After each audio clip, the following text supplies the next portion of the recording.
जय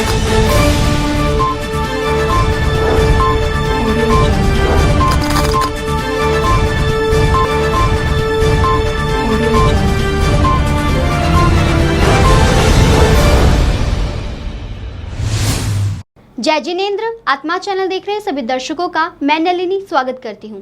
आइए बढ़ते हैं आज के धार्मिक और सामाजिक समाचारों की ओर। तपोमूर्ति उग्र विहारी आचार्य महाश्रमण जी के आज्ञानुवर्ती मुनि श्री कमल कुमार जी महाराज साहिब ठाणे 3 13 पंथ भवन तुलसी कल्याण केंद्र इकबालगंज रोड लुधियाना में विराजमान है।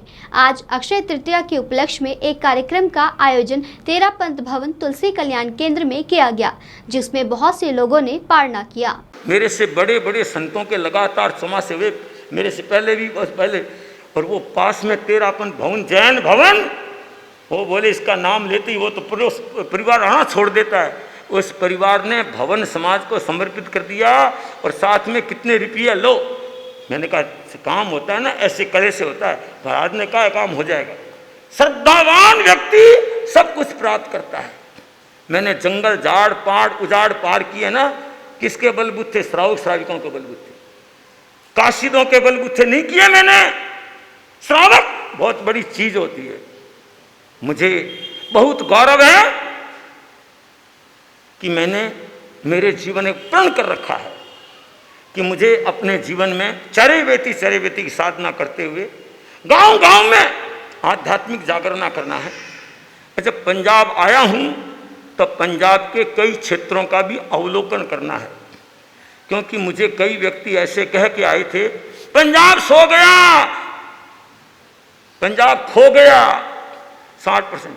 अभी तक तो मैं पंजाब के लगभग 14-15 क्षेत्रों में जाके आया हूँ, एक भी क्षेत्र मुझे ढीला नहीं मिला। ये जेतो मंडी के आए बैठे हैं, सुबह व्याख्यान में सूर्य प्रकाश जी आए थे, कहाँ बैठे थे? बाहर हॉल फुल, और जिसमें कोट कपूरा वालों को फोन करा के मनाई की थी। सुषमा ने मनाई की कि महाराज ने मनाई की नहीं आना नहीं आना, बैठने को जगह नहीं रहती मेरे जगह जगह। मैंने गुनियाना देखा, संगत देखा, भटिंडा दौड़ उपस्थिति सुबह के व्याख्यान दोपहर के व्याख्यान में मुझे बहुत खुशी होती है। चाहे रामा गया, चाहे मैं खेरा गया, सरदुलगढ़ गया, रोडी गया, उपस्थितियां, लोगों में एक आस्था। नहीं तो डॉक्टर विश्व मोहन के यहाँ 7:15 बजे व्याख्यान हो, 7:15 बजे लोग पहुँच जाए, डॉक्टर भी नहीं पहुँचे, वो भी ऐसे ऐसे करते होंगे शायद। पर मेरे सो लेने के लिए डॉक्टर साहब 7 से पहले पहुँच गए, 6:30 से पहले पहुँच गए। क्या 7 चलूँगा? अरे चलूँगा तो कोई डॉक्टरी थोड़ी करनी है, डॉक्टर चलूँगा, समझे ना, कुर्सी पर बैठे डॉक्टरी थोड़ी करनी है। आप अपने में माहिर हैं, हम अपने में माहिर हैं। अब चलने लगे बोला मेरे से, मैं क्या, ये तो फकीर ही चल सकते हैं, ये अमीर थोड़ी चलते हैं। मुझे बहुत खुशी है कि उस ऋषभ की इतनी क्षमता, इतनी शक्ति, उसने ध्वनि रमा दी और 4000 चेले वो सब घबरा गए, छटपटा के दौड़ गए। ऋषभ ने अपने हौसले को संभाल के रखा, इसलिए आज उनका नाम गौरव के साथ लिया जाता है। वो भी अगर फिसल जाते हैं तो उनका नाम भी खत्म, 4000 के साथ 4001 हो जाता है। तो ऋषभ ने सोचा चाहे कैसी स्थिति हो, मुझे अपने कर्मों को खपाना है, क्योंकि जैन आगम कहता है अत्तकड़े कम में, अत्तकड़े कम में। कर्म स्वयं के द्वारा किए हुए होते हैं, दूसरों के द्वारा नहीं है। मेरे कर्मों को खपाना है, मुझे खपाना है, स्वच्छ होकर के आगे जाना है।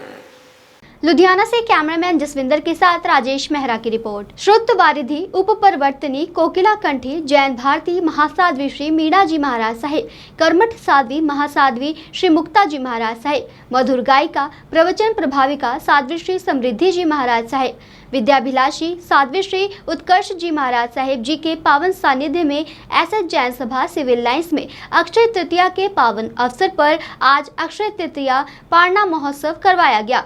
घोर तपस्विनी श्रीमती कुसुम जैन 11 प्रतिमाओं का पारणा बहुत ही धर्म ध्यान एवं सामूहिक तप आयम्बिल पूर्वक मनाया गया। अक्षय तृतीया के पावन अवसर पर हमारे श्री संघ सिविल लाइन जैन स्थानक लुधियाना में बहुत ही श्रद्धा महासाध्वी श्री मीना जी महाराज साहब, मुक्ता जी महाराज साहब ठाणाचार के पावन सानिध्य में अक्षय तृतीया महोत्सव बहुत ही श्रद्धा भक्ति भाव से मनाया जा रहा है। ये महान दिवस हर जगह ही जैन धर्म में बहुत श्रद्धा से मनाया जाता है, परंतु हमारे श्री संघ सिविल लाइन लुधियाना में आज विशेष अवसर है, क्योंकि श्रमणोपासिका हमारी कुसुम दीदी, जिन्हें हम बड़ी माँ के नाम से भी बहुत श्रद्धा से और प्यार से बुलाते हैं, उन्होंने बहुत ही बड़ी तपस्या 11 प्रतिमाओं की, जो एक बहुत बड़ी हमारे शास्त्रों में तपस्या मानी जाती है, उसको पूर्ण किया है। और उनके चरणों में हम नमन करते हैं कि उन्होंने ये तपस्या यहाँ पर पूर्ण की है। गुरुदेवों की कृपा हुई है, जिन शासन की कृपा हुई है, और पावन गुरु गोवंतों के सानिध्य में उनकी तपस्या का आज पारना का भी अवसर है। और इस अवसर पर और भी बहुत से भाई बहन जो हैं तपस्या के, जिन्होंने वर्षी तप के पूर्ण किए हैं, आज उपस्थित हैं। हमारे राजीव भाई, अजय भाई, सभी लोग और भी बहनें जो हैं तपस्या में हर सर अग्रसर रहती हैं, आज इस पावन अवसर पर उपस्थित हैं। इस परिवार की तरफ से बहुत सा दान भी निकाला गया है। युवक संघ गन्ने का रस की प्रभावना कर रहा है, और कुसुम दीदी का मायका परिवार भी श्रद्धा भक्ति भाव से आइस कैंप का आयोजन कर रहा है। तो इस परिवार के लिए, इनके बेटे के लिए हार्दिक शुभ मंगल कामनाएं, क्योंकि इनकी अनुमोदना हुई तो वो जो तब पूर्ण कर सकी हैं। और हम उनको आज के इस अवसर पर वंदन नमन भी करते हैं, जैसे गुरुदेवों को करते हैं, और उनको सुख साता रहे। और उनके जो वो आदर्श बताती हैं, साधना का आदर्श बताती हैं, उन पर चलते हुए हम भी कुछ अनुसरण करें, त्याग सेवा का मार्ग अपनाएं और तपस्या के क्षेत्र में हमको भी भाव आए, ऐसी हमारी भावना है। तो आज के दिवस पर अक्षय तृतीया के पावन अवसर पर श्री संघ की ओर से इस परिवार के लिए हार्दिक शुभ मंगल, सभी तपस्वियों के लिए शुभ मंगल कामनाएं करते हैं। धन्यवाद। लुधियाना से कैमरामैन बलविंदर के साथ अरुण कौशल की रिपोर्ट। अक्षय तृतीया के उपलक्ष्य में महासाध्वी पुनीत ज्योति जी महाराज साहिब आदि ठाणे के आशीर्वाद से मोती नगर जैन चैरिटेबल हॉस्पिटल के आगे आज गन्ने के रस के वितरण का आयोजन किया गया। इस आयोजन की व्यवस्था महासाध्वी पुनीत ज्योति जी महाराज साहिब द्वारा वर्धमान जैन युवक मंडल को दी गई। दिन है, और इसके दिन जो इक्षु रस के दिन का जो हम दान देते हैं, उसका बहुत ज़्यादा महत्व है कि सभी के जीवन में मिठास आए, प्रेम आए, और ऐसा ही जीवन रसमय हो। देखो, ज़िंदगी में कभी भी कैसा भी संघर्ष आए, ये गन्ने का रस हमें एक संदेश देता है कि कैसा भी संघर्ष आए, लेकिन जिस तरह से गन्ना पिलकर भी मिठास देता है, ऐसे ही हमें भी सभी को मिठास देनी है, प्यार बांटना है। और अक्षय तृतीया पे भगवान आदिनाथ का आज पारना हुआ था, क्योंकि बहुत सुंदर और खूबसूरत ये दिन है। देवताओं ने इस दिन की महिमा गाई है। अक्षय तृतीया का एक खूबसूरत ये दिन है।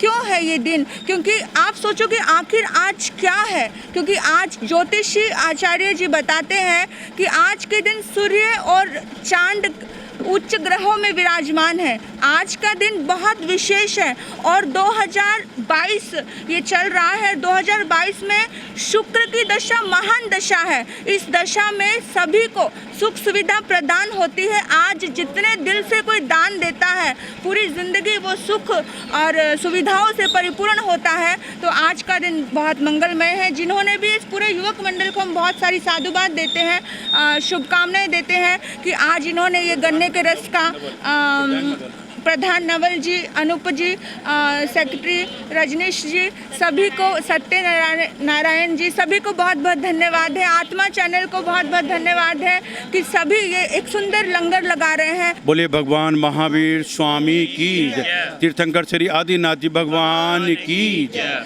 आज बहुत ही हर्ष का दिन है, जो कि हम जैन धर्म के अंदर हमारे तीर्थंकर श्री आदिनाथ जी भगवान के पारने का दिन है। पारने का अर्थ होता है जब भी कोई तपस्या करके चुकते हैं, और उसके बाद जब कोई पारना कहलाते हैं का मतलब मुंह के अंदर कोई भी चीज़ डालना होता है, पानी से या किसी भी चीज़ वस्तु से डालने के लिए उसको हम पारना कहते हैं जैन धर्म के अनुसार। इसी प्रकार जब तीर्थंकर श्री आदिनाथ भगवान जी ने 13 महीने का बरसी तरप करके उन्होंने जो किया था, उसके बाद उन्होंने एक अभिग्रह उन्होंने रखी थी कि मेरे को सिर्फ गन्ने के जूस से ही उन्होंने पारना करना था। चलते चलते किसी तरह से उनकी वो अभिग्रह फल गई और उन्हें गन्ने के जूस का पालना किया। उस गन्ने के जूस का पालना आज ग्रह नक्षत्र के अनुसार भी बहुत ज़्यादा महत्व दिया जाता है। आज हम सभी मिलकर इस गन्ने के जूस का लंगर लगाया है। जैन धर्म के हिसाब से और सनातन धर्म के हिसाब से भी एक जो विश्व धर्म में एक संदेश पहुंचता है कि गन्ने का जूस गर्मियों में वैसे भी बहुत लाभदायक होता है। कहा जाता है गन्ने के जूस पीने से भी लू नहीं लगती। लॉजिक बहुत कुछ है, लेकिन जैन धर्म के अनुसार आदिनाथ भगवान का दिन माना जाता है। इसी के साथ आज हमारे मोती नगर के प्रांगण में महासती प्रवेश माला जैन चैरिटेबल हॉस्पिटल ट्रस्ट की तरफ से और महासाध्वी मधुरवाणी हमारी महासाध्वी श्री मुक्ता जी महाराज, उनके परिवार श्री तेजपाल जी और श्रीमती सुषमा जौहरी जी जो कि उनके परिवार से हैं, उनकी तरफ से ये गन्ने के जूस का लंगर लगाया गया है। इसके साथ लाभ ले रहे हैं हमारे नवयुवक मंडल 39 सेक्टर चंडीगढ़ रोड की तरफ से, और इसी के साथ साथ हमारे श्री राकेश जैन जी कितमई नगर वाले जो इसके ट्रस्टी हैं, स्वयं मैं, और तन से मन से धन से तन मन धन तीनों से समर्पित रहे हमारे श्री विनोद जी जैन जो आत्मा चैनल के एमडी हैं, जिन्होंने धर्म प्रचार का जन जन तक पहुंचाने का कितना बड़ा एक बीड़ा उठाया है और वो जन जन तक पहुंचा रहे हैं, वो भी फ्री सेवा दे करके। मैं उनको बहुत बहुत साधुवाद धन्यवाद कोटि से नमन करता हूं। बहुत बहुत धन्यवाद। जय महावीर। लुधियाना से कैमरामैन बलविंदर के साथ राजेश मेहरा की रिपोर्ट। जैन धर्म के प्रथम तीर्थंकर श्री ऋषभ देव भगवान जी के वर्षी तप के पारने की मंगल वेला अक्षय तृतीया के उपलक्ष्य में व शास्त्र ज्ञाता परम विदुषी गुरुनी मैया महासती श्री प्रवेश कुमारी जी महाराज साहेब के 38वें पुण्य स्मृति दिवस के उपलक्ष्य में शासन प्रभाविका महासती डॉक्टर पुनीत ज्योति जी महाराज साहेब, प्रवचन सम्राज्ञी डॉक्टर मुक्ता जी महाराज साहेब आदि ठाणा 9 के पावन सानिध्य में मीठे जल एवं गन्ने के रस के वितरण का आयोजन किया गया। जय जिंदर जी। आज हमारे प्रथम तीर्थंकर श्री ऋषभ देव भगवान ने अपने वर्षी तप का पालना किया था और उनके पौत्र श्रेयांश कुमार जी ने उनको गन्ने के रस से पालना कराया था। आज के दिन की इतनी महत्ता है कि अक्षय तीज के दिन अगर कोई आदमी गन्ने का रस पीता है तो उसको 1 साल तक जॉन्डिस नहीं होगा। इतनी शक्ति है आज के दिन में। और आज हमारी प्रवेश कुमार महाराज जी, उनकी आज 38वीं पुण्यतिथि है। उस उपलक्ष्य में महासती श्री पुनीत ज्योति जी महाराज जी और महासती श्री मुक्ता जी महाराज की प्रेरणा से हमने आज यहाँ पर मीठे जल और गन्ने के रस की प्रभावना की है। जय जिनेंद्र। ਅੱਜ ਜੈਨ ਸਮਾਜ ਦੇ ਪ੍ਰਥਮ ਤੀਰਥੰਕਰ ऋषभ देव जी महाराज जी ਦੇ ਅੱਜ ਵਰਸੀ ਮੌਕੇ ਜਿਹੜਾ ਛਬੀਲ ਲਗਾਈ ਹੈ ਜੈਨ ਸਮਾਜ ਨੇ, ਬਹੁਤ ਬਹੁਤ ਵਧਾਈ ਦਿੰਦਾ ਇਹਨਾਂ ਨੂੰ। ਤੇ ਅੱਜ ਈਦ ਦਾ ਹੀ ਮੌਕਾ ਹੈ ਤੇ ਇਸ ਮੌਕੇ ਤੇ ਇੱਕ ਭਾਈਚਾਰਾ ਦੀ ਮਿਸਾਲ ਕਾਇਮ ਕੀਤੀ ਇਹਨਾਂ ਨੇ, ਜਿੱਥੇ ਹਿੰਦੂ ਸਿੱਖ ਮੁਸਲਿਮ ਈਸਾਈ ਸਭ ਨੇ ਰਲ ਕੇ ਸੇਵਾ ਕੀਤੀ ਹੈ। ਅੱਜ ਜਿਹੜਾ ਪੰਜਾਬ ਵਿੱਚ ਜੋ ਚੱਲ ਰਿਹਾ, ਪੰਜਾਬ ਦੀ ਭਾਵਨਾ ਨੂੰ, ਪੰਜਾਬ ਦੀ ਭਾਈਚਾਰੇ ਨੂੰ ਖੰਡਿਤ ਕਰਨ ਵਾਸਤੇ ਜਿਹੜੇ ਵਿਰੋਧੀ ਤੱਤਵ, ਜਿਹੜੇ ਸ਼ਰਾਰਤੀ ਤੱਤਵ ਕੰਮ ਕਰ ਰਹੇ ਨੇ, ਉਹਨਾਂ ਨੂੰ ਪ੍ਰਤਾੜਿਤ ਕਰਦੇ ਹੋਏ ਇੱਕ ਮਿਸਾਲ ਕਾਇਮ ਕਰਦੇ ਨੇ ਇਲਾਕਾ ਨਿਵਾਸੀ ਤੇ ਸਾਡੇ ਜੈਨ ਸਮਾਜ, ਹਿੰਦੂ ਸਿੱਖ ਮੁਸਲਿਮ ਸਾਰੇ ਇੱਥੇ ਇਕੱਠੇ ਹੋ ਕੇ ਇਸ ਸੇਵਾ ਵਿੱਚ ਭਾਗ ਲੈ ਰਹੇ ਨੇ। ਬਹੁਤ ਵਧਾਈ ਦੇ ਪਾਤਰ ਨੇ। ਤੇ ਇਸ ਮੌਕੇ ਮੈਂ ਈਦ ਵਿੱਚ ਸਾਰੇ ਮੁਸਲਿਮ समाज ਨੂੰ ईद ਦੀ बहुत बहुत मुबारकबाद भेंट करता हूँ।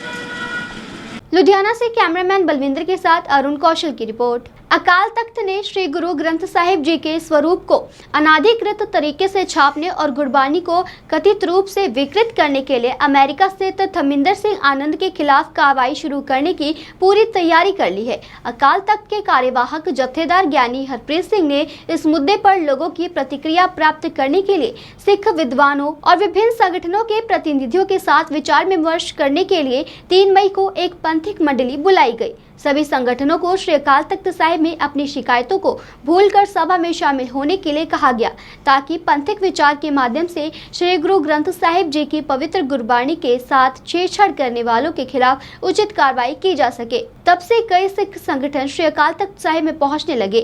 वाहिगुरू जी का खालसा, वाहिगुरू जी की फतेह। सिखां दी सरमौर संस्था 6वें पातशाह मीरी पीरी के मालक वालों स्थापित किए अकाल तख्त साहिब विखे श्री अकाल तख्त साहिब के जथेदार ज्ञानी हरप्रीत सिंह जी वालों जो अज की इकत्रता पंथ की बुलाई गई है, मैनू बड़ी खुशी है इस गल की कि पंथ दीयां समुच्चियां जथेबंदियां असीं दर्शन कर रहे हैं, सारे इत्थे पहुँच रहे हैं। ਸੋ ਇਹ ਜਿਹੜਾ ਵਿਸ਼ਾ ਵਾ ਬਹੁਤ ਜ਼ਿਆਦਾ ਗੰਭੀਰ ਹੈ ਤੇ ਇਹਦੇ ਵਿਸ਼ੇ ਤੇ ਕਿਸੇ ਤਰ੍ਹਾਂ ਦੀ ਮੈਂ ਇੱਕ ਨਿੱਜੀ ਤੌਰ ਤੇ ਕੋਈ ਗਿਆਨੀ ਪੁਰਸ਼ ਨਹੀਂ ਹੈਗਾ। ਅਸੀਂ ਤਾਂ ਪੰਥ ਦੇ ਝਾੜੂ ਬਰਦਾਰ ਹਾਂ ਤੇ ਪਹਿਰੇਦਾਰ ਹਾਂ ਜਿੱਥੇ ਵੀ ਪੰਥ ਸਾਨੂੰ ਡਿਊਟੀ ਲਾਵੇ। ਗੁਰੂ ਗ੍ਰੰਥ ਸਾਹਿਬ ਜੀ ਦੇ ਮਾਮਲੇ ਵਿੱਚ ਕਿਸੇ ਤਰ੍ਹਾਂ ਦੀ ਕੋਈ ਤਬਦੀਲੀ ਕਰਨੀ ਤੇ ਤਬਦੀਲੀ ਕਰਕੇ ਹਿੱਕ ਥਾਪੜ ਕੇ ਕਹਿਣਾ ਕਿ ਮੈਂ 5000 ਜਿਹੜੀਆਂ ਤਬਦੀਲੀਆਂ ਕੀਤੀਆਂ ਤੇ ਅਸੀਂ ਉਹਨੂੰ ਛੁਪਾਵਾਂਗੇ, ਸਾਨੂੰ ਕੋਈ ਕਰ ਨਹੀਂ ਸਕਦਾ, ਰੋਕ ਨਹੀਂ ਸਕਦਾ, ਅਸੀਂ ਹਾਈ ਕੋਰਟ ਜਾਵਾਂਗੇ ਸਾਨੂੰ ਕੋਈ ਰੋਕੇ। ਇਹੋ ਜਿਹੀਆਂ ਗੱਲਾਂ ਜਿਹੜੀਆਂ ਪੰਥ ਵਾਸਤੇ ਬਹੁਤ ਵੱਡੀ ਚੁਣੌਤੀ ਆ ਤੇ ਮੈਨੂੰ ਉਦੋਂ ਇੱਦਾਂ ਲੱਗਦਾ ਕਿ ਇਸ ਗੱਲ ਦੇ ਵਿੱਚ ਭਾਵੇਂ ਕਿ ਦੇਰੀ ਹੋ ਗਈ ਆ ਪਰ ਅੱਜ ਅਸੀਂ ਜਿਹੜੀ ਕਿ ਅਕਾਲ ਤਖਤ ਸਾਹਿਬ ਦੀ ਸਰਪ੍ਰਾਈਜ਼ ਜਿਹੜੀ ਇਹ ਮੀਟਿੰਗ ਹੋਣ ਜਾ ਰਹੀ ਆ ਉਸ ਮੀਟਿੰਗ ਦੇ ਵਿੱਚ ਜੋ ਜਿਹੜੇ ਸਿੰਘ ਸਾਹਿਬਾਨ ਫੈਸਲਾ ਲੈਣਗੇ ਸਮੁੱਚੇ ਪੰਥ ਦੀ ਕਹਿੰਦੇ ਹੁੰਦੇ ਸਹਿਮਤੀ ਨਾਲ ਉਹ ਫੈਸਲਾ ਇੱਕ ਮਿਸਾਲੀ ਹੋਏਗਾ ਤੇ ਹੋਣਾ ਵੀ ਚਾਹੀਦਾ। ਕਿਉਂਕਿ ਗੁਰੂ ਗ੍ਰੰਥ ਸਾਹਿਬ ਜੀ ਦੇ ਮਾਮਲੇ ਜੇ ਅੱਜ ਦੁਬਿਧਾ ਪਾਉਣ ਦੀ ਕੋਸ਼ਿਸ਼ ਕੀਤੀ ਗਈ ਤਾਂ ਉਹ ਲੋਕ ਤੇ ਉਹਨਾਂ ਦੇ ਪਿੱਛੇ ਮੈਂ ਵਿਸ਼ੇਸ਼ ਕਰਕੇ ਇਹ ਗੱਲ ਕਹਿ ਦਿਆਂ ਕਿ ਚੋਰ ਤਾਂ ਜਿਹੜਾ ਹੈਗਾ ਹੀ ਹੈਗਾ, ਚੋਰ ਦੀ ਜੇ ਮਾਂ ਨੂੰ ਵੀ ਜ਼ਰੂਰ ਪਛਾਣਿਆ ਜਾਣਾ ਚਾਹੀਦਾ। ਇਹ ਧਰਮਿੰਦਰ ਸਿੰਘ ਇੱਕ ਆਡੀਓ ਰਾਹੀਂ ਇਹ ਗੱਲ ਕਹਿੰਦਾ ਕਿ ਮੈਂ ਤਾਂ ਪਹਿਲੇ ਨੰਬਰ 'ਤੇ ਹਾਂ, ਮੇਰੇ ਤੋਂ ਬਾਅਦ ਹੋਰ ਲੋਕ ਨੇ। ਅੱਜ ਉਹਨਾਂ ਲੋਕਾਂ ਨੂੰ ਵੀ ਨਸ਼ਰ ਜ਼ਰੂਰ ਕਰਨਾ ਚਾਹੀਦਾ ਤੇ ਪੰਜਾਬੀ 'ਚ ਇੱਕ ਸਬਕ ਸਿਖਾਉਣਾ ਚਾਹੀਦਾ ਤਾਂ ਕਿ ਕੋਈ ਜਿਹੜੀ ਆ ਇਸ ਗੱਲ ਬਾਰੇ ਦੁਬਾਰਾ ਮੁੜ ਕੇ ਸੋਚ ਬਣਾ ਕਰੇ। ਸੋ ਸਖਤ ਤੋਂ ਸਖਤ ਫੈਸਲਾ ਲੈਣਾ ਚਾਹੀਦਾ। ਸਿੰਘ ਸਾਹਿਬ ਤੇ ਸਾਰੇ ਸਿੰਘ ਸਾਹਿਬਾਨ ਪੰਥ ਜਿਹੜਾ ਵਾ ਉਹ ਇਸ ਗੱਲ ਲਈ ਜਿਵੇਂ ਕਹਿੰਦੇ ਇਕਜੁੱਟ ਆ ਤੇ ਸਮੁੱਚੇ ਪੰਥ ਨੂੰ ਵਧਾਈ ਆ ਕਿਉਂਕਿ ਵੱਡੇ ਪੱਧਰ ਤੇ ਬੜੀ ਦੇਰ ਬਾਅਦ ਸਿਆਸੀ ਪ੍ਰਭਾਵਾਂ ਤੋਂ ਦੂਰ ਹਟ ਕੇ ਅਕਾਲ ਤਖਤ ਸਾਹਿਬ ਦੇ ਸਰਪ੍ਰਸਤ ਸਾਰੇ ਇਕੱਠੇ ਹੋ ਰਹੇ ਆ। ਜਿੱਥੇ ਅਸੀਂ ਇਹ ਜਿਹੜਾ ਵਿਸ਼ੇ ਦੀ ਗੱਲ ਕਰਾਂਗੇ ਉੱਥੇ ਇਹ ਵੀ ਚਾਹਾਂਗੇ ਕਿ ਸਮੁੱਚਾ ਪੰਥ ਅਕਾਲ ਤਖਤ ਸਾਹਿਬ ਨੂੰ ਮਜ਼ਬੂਤ ਕਰਨ ਲਈ ਅਕਾਲ ਤਖਤ ਸਾਹਿਬ ਦੀ ਸਰਪ੍ਰਸਤੀ ਨੂੰ ਹੋਰ ਵਡੇਰਾ ਕਰਨ ਵਾਸਤੇ ਜਿਹੜੀ ਹੈ ਇਕੱਤਰ ਹੋ ਕੇ ਅੱਜ ਇਹ ਵੀ ਫੈਸਲਾ ਲਵੇ। ਸੋ ਇਸ ਫੈਸਲੇ ਦੇ ਵਿੱਚ ਕਿਸੇ ਤਰ੍ਹਾਂ ਦਾ ਕੋਈ ਰਾਜਸੀ ਜਾਂ ਕੋਈ ਹੋਰ ਜਿਹੜਾ ਪ੍ਰਭਾਵ ਆ ਉਹ ਮੈਨੂੰ ਲੱਗਦਾ ਦਿਖਾਈ ਨਹੀਂ ਦੇ ਰਿਹਾ। ਅੱਜ ਦਾ ਦਿਨ ਬਹੁਤ ਮੁਬਾਰਕ ਆ ਤੇ ਵਿਸ਼ੇਸ਼ ਕਰਕੇ ਖੁਸ਼ੀ ਹੈ ਇਸ ਗੱਲ ਦੀ ਕਿ ਬਹਾਨਾ ਵੀ ਉਹ ਹੈਗਾ ਤੇ ਸਿੰਘ ਸਾਹਿਬ ਗਿਆਨੀ ਹਰਪ੍ਰੀਤ ਸਿੰਘ ਉਹਨਾਂ ਦਾ ਅੱਜ ਜਨਮ ਦਿਨ ਵੀ ਆ, ਉਹਨਾਂ ਨੂੰ ਵੀ ਬਹੁਤ ਮੁਬਾਰਕਬਾਦ। ਵਾਹਿਗੁਰੂ ਜੀ ਕਾ ਖਾਲਸਾ ਵਾਹਿਗੁਰੂ ਜੀ ਨਹੀਂ ਕਰੀ ਜਾਂਦੇ ਆ ਜੀ। ਅਸੀਂ ਤਾਂ ਬੜੀ ਦੇਰ ਦੀ ਕਰਦੇ ਹਾਂ, ਹੁਣ ਵੀ ਕਰਦੇ ਹਾਂ। ਹੁਣ ਵੀ ਅਸੀਂ ਸ਼੍ਰੋਮਣੀ ਗੁਰਦੁਆਰਾ ਪ੍ਰਬੰਧਕ ਕਮੇਟੀ ਨੇ ਇੱਕ ਚਿੱਠੀ ਲਿਖੀ ਆ। ਮੈਂ ਤੁਹਾਡੇ ਦੁਆਰਾ ਦੱਸਣਾ ਚਾਹੁੰਦਾ ਕਿ ਮੋਦੀ ਸਾਹਿਬ 3 ਮੀਟਿੰਗਾਂ ਕਹਿੰਦੇ ਸਿੱਖਾਂ ਨਾਲ ਕਰ ਚੁੱਕੇ ਆ। ਜਿਹੜੀ ਕਿ ਨਾ ਆਪਣਾ ਲਾਲ ਕਿਲ੍ਹੇ 'ਤੇ ਦਿਨ ਮਨਾਇਆ ਗਿਆ ਗੁਰੂ ਤੇਗ ਬਹਾਦਰ ਜੀ ਮਹਾਰਾਜ ਦਾ, ਬੜਾ ਚੰਗਾ, ਅਸੀਂ ਉਸ ਗੱਲ ਦਾ ਸਨਮਾਨ ਵੀ ਕਰਦੇ ਹਾਂ। ਪਰ ਉਹ ਦਿਨ ਜ਼ਰੂਰ ਮਨਾਇਆ ਗਿਆ ਪਰ ਜਿਹੜੀ ਆਸ ਸੀ ਉਹ ਸਿਰੇ ਨਹੀਂ ਲੱਗੀ। ਕੱਲ੍ਹ ਵੀ ਅਸੀਂ ਗੱਲ ਕਰਦੇ ਹਾਂ ਕਿ ਕੱਲ੍ਹ 30 ਤਰੀਕ ਜਿਹੜੀ ਆ 30 ਤਰੀਕ ਫੈਸਲਾ ਆਉਣ ਦੀ ਉਡੀਕ ਸੀਗੀ ਪਰ ਉੱਥੇ ਵੀ 2 ਮਹੀਨੇ ਦੀ ਹੋਰ ਤਰੀਕ ਲੈ ਲਈ ਗਈ ਆ। ਸੋ ਅਸੀਂ ਚਾਹਾਂਗੇ ਕਿ ਮੋਦੀ ਸਾਹਿਬ ਸਿੱਖਾਂ ਨੂੰ ਮਿਲੋ, ਕੋਈ ਇਤਰਾਜ਼ ਨਹੀਂ, ਪਰ ਸਿੱਖਾਂ ਦੇ ਜਿਹੜੇ ਮਸਲੇ ਆ ਉਹਨਾਂ ਨੂੰ ਹੱਲ ਕਰੋ। ਅੱਜ ਦੇ ਸਮੇਂ ਦੀ ਬਹੁਤ ਵੱਡੀ ਲੋੜ ਆ। ਸੋ ਬੰਦੀ ਸਿੰਘਾਂ ਦੀ ਰਿਹਾਈ ਦੇ ਲਈ ਜਿੱਥੇ ਅਸੀਂ ਕਹਿੰਦੇ ਹਾਂ ਵੀ ਸ਼੍ਰੋਮਣੀ ਗੁਰਦੁਆਰਾ ਪ੍ਰਬੰਧਕ ਕਮੇਟੀ ਤੌਰ ਤੇ ਉੱਥੇ ਸਿੱਖ ਸਟੂਡੈਂਟ ਫੈਡਰੇਸ਼ਨ ਜਿੰਨੇ ਕੁ ਜੋਗੀ ਸਮਰੱਥਾ ਹੈਗੀ ਆ ਇਸ ਗੱਲ ਦੀ ਆਵਾਜ਼ ਬੁਲੰਦ ਕਰ ਰਹੀ ਆ ਤੇ ਅਗਾਂਹ ਵੀ ਕਰਦੇ ਰਹਾਂਗੇ। अमृतसर से सुनील खोसला की रिपोर्ट। लगातार नवजोत सिंह सिद्धू कांग्रेस पार्टी से सक्रिय रूप से दरकिनार करके अकेले ही एक्टिव नजर आ रहे हैं और नवजोत सिंह सिद्धू आम आदमी पार्टी की सरकार पर लगातार सवाल उठा रहे हैं। आज एक बार फिर नवजोत सिंह सिद्धू ने आम आदमी पार्टी की सरकार को घेरा और अमृतसर के जहाजगढ़ का दौरा कर रेत बेचने वाले दुकानदारों से मुलाकात की।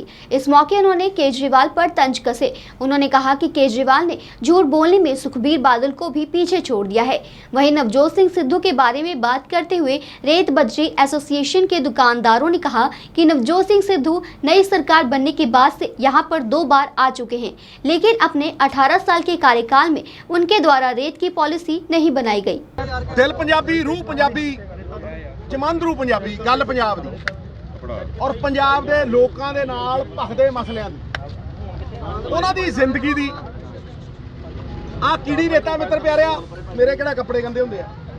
आ कीड़ी रेता है, आ ट्राली खड़ी है, इत्थे ही ट्रालियां ने। अज तो 2 महीने पहला कांग्रेस की सरकार सी ते 900 रुपए सैकड़ा सी। ये पठानकोट आउंदा 900 रुपये सैकड़ा एक ट्राली च जिहदी गल मैं करदा 4 सैकड़े आउंदा मतलब 3600 3700 रेट सी। एक महीना बीतिया ते 2200 रुपये सैकड़ा। जदों मैं इत्थे आया सी जहाजगढ़ अज तो महीना पहला आया सी 2200 रुपये सैकड़ा सी। 2200 × 4 8800 रुपये ट्राली। अज मैं आया फिर सुन लै केजरीवाल साहब ठंडियां हवावां च तेरे कन्ना तक जे आवाज़ पहुँचती होवे हिमाचल प्रदेश दियां ਪੱਬ ਲਾ ਕੇ ਪੰਜਾਬ ਦੇ ਪਿੱਠ ਦੇ ਉੱਤੇ ਤੈਨੂੰ ਉੱਥੇ ਨਹੀਂ ਪਹੁੰਚਣ ਦਿੰਦਾ ਸਿੱਧੂ। ਤੇਰੇ ਝੂਠ ਦਾ ਪਰਦਾ ਫਾਸ਼ ਕਰਦਾ ਹੀ ਰਹੂ। ਸਮਝਿਆ ਨਹੀਂ? ਸੁਣ ਮੇਰੇ ਯਾਰ ਕੇਜਰੀਵਾਲ,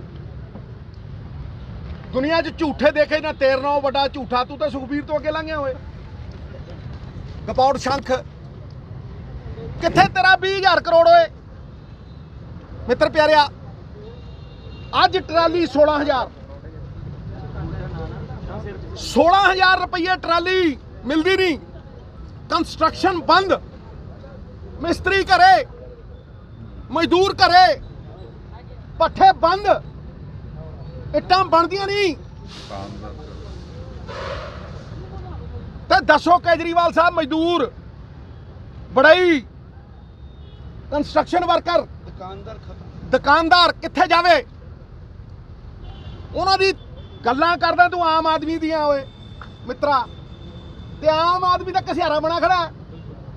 ਅੱਜ ਭਾਜੀ ਸਾਹਿਬ ਸਿੱਧੂ ਸਾਹਿਬ ਆਏ ਸੀ, ਰੇਤ ਦਾ ਬੜਾ ਮੁੱਦਾ ਚੁੱਕਿਆ ਸੀ, ਤੁਹਾਡਾ ਕੀ ਕੰਮ ਹੈ, ਤੁਸੀਂ ਕੀ ਕਹਿਣਾ ਚਾਹੁੰਦੇ ਹੋ? ਦੇਖੋ ਜੀ, ਅਸੀਂ ਸਾਰੇ ਰੇਤ ਬਜਰੀ ਨਾਲ ਜੁੜੇ ਆ। ਮੇਰੇ ਨਾਮ ਦੱਸੋ। ਨਾਮ ਮਨਿੰਦਰ ਸਿੰਘ, ਮੈਂ ਜੀ ਸਿਮਰਨ, ਔਰ ਅਸੀਂ ਰੇਤ ਬਜਰੀ ਐਸੋਸੀਏਸ਼ਨ ਦਾ ਮੈਂ ਜਨਰਲ ਸੈਕਟਰੀ ਹਾਂ। ਤੇ ਅਸੀਂ ਪਿਛਲੇ 40 ਸਾਲਾਂ ਤੋਂ ਸਾਡਾ ਜੱਦੀ ਪੁੱਛੀ ਇਹੋ ਕੰਮ ਆ ਰੇਤ ਬਜਰੀ ਦਾ। ਪਰ ਜੋ ਸਾਡੇ ਹਾਲਾਤ ਹੋਏ ਨੇ, ਇਹ ਪਿਛਲੀਆਂ ਕਦੀ ਵੀ ਸਾਡੇ ਇਹੋ ਜਿਹੇ ਹਾਲਾਤ, ਜਿੰਨੀਆਂ ਵੀ ਸਰਕਾਰਾਂ ਰਾਜ ਵਿੱਚ ਹੁੰਦੀਆਂ ਨੇ, ਉਹ ਸਾਡੀ ਕਦੀ ਕੇਅਰ ਨਹੀਂ ਕਰਦੀਆਂ। ਜਿਹੜੇ ਰਾਜ ਤੋਂ ਉੱਤਰ ਜਾਂਦੇ ਨੇ ਉਹ ਸਾਡੇ ਅੱਗੇ ਪਿੱਛੇ ਫਿਰਦੇ। ਅੱਜ ਕਾਂਗਰਸ ਦਾ ਰਾਜ ਖਤਮ ਹੋ ਗਿਆ। ਜਦੋਂ ਦਾ ਰਾਜ ਖਤਮ ਹੋਇਆ, ਸਿੱਧੂ ਸਾਹਿਬ ਦਾ ਅੱਜ ਦੂਸਰਾ ਗੇੜਾ। 20 ਸਾਲ ਸਿੱਧੂ ਸਾਹਿਬ ਸਾਡੇ ਅੰਮ੍ਰਿਤਸਰ ਦੀ ਪਹਿਰੇਦਾਰੀ ਕਰਦੇ ਰਹੇ ਨੇ, ਐਜ਼ ਏ ਮੈਂਬਰ ਪਾਰਲੀਮੈਂਟ ਵੀ ਤੇ ਐਜ਼ ਏ MLA ਵੀ। ਸਾਡਾ ਉਹਨਾਂ ਨੇ ਕਦੀ ਦੁੱਖ ਦਰਦ ਨਹੀਂ ਜਾਣਿਆ। ਚਲੋ ਸਾਡਾ ਦੁੱਖ ਦਰਦ ਨਹੀਂ ਜਾਣਿਆ, ਮਾਈਨਿੰਗ ਪਾਲਿਸੀ ਬਣਾ ਹੀ ਨਹੀਂ ਸਕੇ 20 ਸਾਲ। ਪਾਰਲੀਮੈਂਟ ਦੇ ਵਿੱਚ 10 ਸਾਲ ਰਹਿ ਕੇ ਵੀ ਮਾਈਨਿੰਗ ਪਾਲਿਸੀ ਨਹੀਂ ਬਣੀ, ਔਰ ਐਜ਼ ਏ 10 ਸਾਲ MLA ਰਹਿ ਕੇ ਵੀ ਮਾਈਨਿੰਗ ਪਾਲਿਸੀ ਕੋਈ ਵੀ ਨਹੀਂ ਬਣੀ। ਔਰ ਅੱਜ ਜਦੋਂ ਸਰਕਾਰ ਚਲੀ ਗਈ ਹੈ, ਤੇ ਅੱਜ ਜਿਹੜੀ ਰੂਲਿੰਗ ਪਾਰਟੀ ਹੈ, ਸਾਡੇ ਮੋਢਿਆਂ ਤੇ ਹੱਥ ਰੱਖ ਕੇ ਸਾਨੂੰ ਟਿਕਚਰਾਂ ਕੀਤੀਆਂ ਜਾ ਰਹੀਆਂ ਤੇ ਸਰਕਾਰ ਨੂੰ ਕੋਸਿਆ। ਆਮ ਆਦਮੀ ਪਾਰਟੀ ਕੋ ਸਾਨੂੰ ਪੂਰੀ ਆਸ ਹੈ, ਸਾਨੂੰ ਲੱਗਦਾ ਪਾਲਿਸੀ ਬਣੇਗੀ, ਲੇਕਿਨ ਹਾਂ ਟਾਈਮ ਲੱਗਦਾ ਹਰ ਚੀਜ਼ ਨੂੰ। ਅਸੀਂ ਇਹ ਨਾ ਕਹੀਏ ਵੀ ਰਾਤੋਂ ਰਾਤ ਸਾਰਾ ਕੁਝ ਕਲੀਅਰੈਂਸ ਹੋ ਜੇ, ਪਰ ਅਸੀਂ ਇਹ ਕਹਾਂਗੇ ਵੀ ਸਾਡੀ ਸੁਣੀ ਜਾਵੇ। रमजान का महीना खत्म होने के अगले दिन ईद मनाई जाती है, जिसके चलते मुस्लिम समुदाय द्वारा ईद उल फितर मस्जिदों में बड़े ही प्यार और सम्मान के साथ मनाया जा रहा है। वहीं अमृतसर हॉल बाजार स्थित मस्जिद में भी मुस्लिम समुदाय द्वारा ईद उल फितर बड़े ही प्यार से मनाया गया। इस ईद को मीठी ईद भी कहते हैं। ईद उल फितर के दिन मस्जिदों को सजाया जाता है, लोग नए कपड़े पहनते हैं, नमाज अदा करते हैं, गले मिलते हैं और एक दूसरे को बधाई देते हैं। घर में मिठाइयाँ, खास तौर पर मीठी सेवइयाँ बनाई जाती है। इस अवसर पर मुस्लिम भाईचारे ने पत्रकारों से बातचीत करते हुए क्या कहा, आइए सुनते हैं। आज ईद है। आज ये मस्जिद खैरुद्दीन हाल बाजार से आज ईद की नमाज अदा की गई है, और पूरे समाज के लिए, पूरी कौम के लिए, पूरे मुल्क के लिए हम लोगों ने दुआएं की। जो हालात ख़राब चल रहे हैं, महंगाई बेरोजगारी बढ़ी हुई है, इन सब के लिए हम सब लोगों ने मिलकर दुआएं की कि मालिक इसको हालात को दुरुस्त करे, ताकि हमारा मुल्क तरक्की करे। और जो लोग, कुछ लोग जो हैं कुछ गड़बड़ करने की कोशिश करते हैं, मालिक उनको अकल दे, ताकि हमारा जो भाईचारा बना हुआ है वो भाईचारा कायम रहे। और इस तरह से सदियों से हम लोग इकट्ठे रहे हैं, सदियों से इकट्ठे हम लोग रहेंगे और सदियों साथ ही चलेंगे। इसी में हमारी भलाई है। किसी के कहने में, उल्टे सीधे में हमको नहीं आना चाहिए। हमें अपने को सोच के चलना है, अपने मुल्क के लिए, अपने इलाके के लिए, अपने शहर के लिए सोचना है। ये हमें ये जो है ईद उल फितर है, इसको सेवइयों वाली ईद भी कहते हैं, मीठी ईद भी कहते हैं। और ये एक महीना रोज़ा रखने के बाद ये आती है, उसी खुशी में हम लोग ये ईद मनाते हैं। एक महीना लगातार हम लोग भूखे प्यासे रह के जो रमज़ान के रोज़े रखते हैं, तो उसकी खुशी में आज 30 रोज़े हमारे पूरे हो गए कल, तो उसकी खुशी में हम लोग ये ईद मनाते हैं। हाँ, हमने आपसे कहा ना कि हमें धर्म के पीछे, धर्म क्या है? हम तो कहते हैं 5 उंगलियां सबकी हैं, बताए इसमें उंगलियों में कौन धर्म है? इन उंगलियों का क्या धर्म है? इंसान से लेके जानवर तक की 5 उंगलियां हैं, इसमें कौन सा धर्म है? जब मालिक ने धर्म नहीं बनाया, धर्म तो बना के हम लोग चल रहे हैं, तो जब हम लोग एक होकर नहीं चलेंगे तो हालात हमारे सही नहीं होगा। हमको मिल मिला के रहना है, इसी जगह रहे। इंसान उस मालिक ने इंसान पैदा किया था और इंसान बन के हमको रहना है। दुनिया का हम संदेश यही देना चाहते हैं कि हम लोग एक हैं और एक मिल के रहें। हालात जो ख़राब हुए इसको ठीक होने के लिए जो कोशिश हो सकता है हम लोग करें। महंगाई बढ़ गई है, बेरोजगारी बढ़ गई है, इसमें हर आदमी परेशान है। मुलाजिम आदमी परेशान है, कारोबारी परेशान है। हर आदमी का कारोबार नहीं चल रहा, लोग तंग बैठे हैं लेकिन मजबूरी में जी रहे हैं। इसके लिए हमको कोई कदम उठाना चाहिए। गवर्नमेंट को चाहिए कि इसके बारे में सोचे कि हमारी महंगाई और परेशानियां किस तरह दूर होंगी। हमारे समाज में डॉक्टरों को भगवान का दर्जा दिया जाता है और हम उस डॉक्टर पर विश्वास करते हैं और अपने परिवार के सदस्यों के ठीक होने की उम्मीद करते हैं। लेकिन कभी कभी डॉक्टर की लापरवाही के कारण एक व्यक्ति की मृत्यु तक हो जाती है। ऐसा ही एक मामला लुधियाना के इस्लामगंज के एक क्लिनिक से सामने आया, जहां एक शख्स ने अपनी 2.5 साल की मासूम बच्ची को इस निजी क्लिनिक में भर्ती कराया। डॉक्टर द्वारा कई घंटों तक क्लिनिक में रखने के बाद लड़के के पिता को कहा जाता है कि उनसे उनकी बच्ची का इलाज नहीं हो रहा, इसलिए बच्ची को किसी दूसरे अस्पताल में ले जाए। वह व्यक्ति अपने बच्चे को दूसरे अस्पताल ले जाता है, जहां डॉक्टर द्वारा लड़की को मृत घोषित कर दिया जाता है। डॉक्टरों ने कहा कि लड़की की काफी समय पहले ही मौत हो चुकी है, जिसके बाद से पीड़ित व्यक्ति अब इंसाफ की मांग कर रहा है। इस पूरे मामले के बारे में पुलिस अधिकारी का क्या कुछ कहना है, आइए सुनते हैं। मेरा नाम सुदीप। मामला क्या है? सुबह जी 10 बजे मेरी गुड़िया को 2 पलटी हुआ। मैं डॉक्टर सुनील के पास इस्लामगंज प्रेम चक्की के सामने में लेकर गया। सर ये बोला कि तुम्हारे गुड़िया को कुछ नहीं होगा, मेरी जिम्मेदारी है, तुम्हारी गुड़िया मैं ठीक करके दूंगा। सुबह 10 बजे मैं एडमिट कराया उसके पास। सारा दिहाड़ी मैं उससे मिन्नता करते रह गया कि अगर मेरी गुड़िया को नहीं ठीक कर सकते हो तो आप हमें जवाब दे दो, मैं कहीं और हॉस्पिटल ले जाऊं। ये मेरे को जवाब नहीं दिए। जब मेरे को जवाब दिए, जब मेरी गुड़िया शाम को 4 साढ़े 4 बजे ख़त्म हो गई, उसके बाद फिर मैं अपोलो में लेकर गया। अपोलो वाले बोले कि गुड़िया को तेरे पहले ही ख़त्म हो गई है। फिर वो जवाब दिया है। गुड़िया का नाम क्या है? हाँ चल सिर्फ 2 पलटी की थी सर। हमें पुलिस प्रशासन चाहिए जी, उनके ऊपर केस होना चाहिए बस। ਸਾਡੇ ਕੋਲ ਕੱਲ ਸਦੀਪ ਕੁਮਾਰ ਨੇ ਕੰਪਲੇਂਟ ਦਿੱਤੀ ਹੈ ਕਿ ਉਹਨਾਂ ਦੀ 2.5 ਸਾਲ ਦੀ ਬੇਟੀ ਸੀਗੀ। ਉਹ ਕੱਲ ਮਾਰਨਿੰਗ ਤੋਂ ਬਿਮਾਰ ਸੀਗੀ। ਜਦੋਂ ਉਹਨੂੰ ਡਾਕਟਰ ਸੁਨੀਲ ਕੋਲ ਲੈ ਕੇ ਗਏ ਉੱਥੇ ਉਹਨਾਂ ਨੇ ਟ੍ਰੀਟਮੈਂਟ ਕਰਵਾਇਆ ਤੇ ਸ਼ਾਮ ਨੂੰ ਉਹਨਾਂ ਦੀ ਉਹਦੀ ਬੇਟੀ ਦੀ ਡੈਥ ਹੋ ਗਈ। ਅਸੀਂ ਉਹਨਾਂ ਦੇ ਬਿਆਨ ਰਿਕਾਰਡ ਕਰ ਲਏ ਆ ਤੇ ਉਹਦਾ ਜਿਹਦੀ ਡੈਥ ਹੋਈ ਉਹਦਾ ਪੋਸਟਮਾਰਟਮ ਕਰਵਾ ਰਹੇ ਆ। ਉਸ ਤੋਂ ਬਾਅਦ ਇਹਦੀ ਪੋਸਟਮਾਰਟਮ ਰਿਪੋਰਟ ਨੂੰ ਮੈਡੀਕਲ ਓਪੀਨੀਅਨ ਨਹੀਂ ਭੇਜਾਂਗੇ। उस तो जितना रिपोर्ट आएगी एज पर प्रोसेस उस पर कार्रवाई करेंगे। लुधियाना से कैमरामैन विकास के साथ राजेश मेहरा की रिपोर्ट। आज के समाचार बस यहीं तक। कल फिर हाजिर होंगे कुछ नए धार्मिक और सामाजिक समाचारों के साथ। तब तक आप बने रहिए आत्मा चैनल के साथ। जय जिनेंद्र।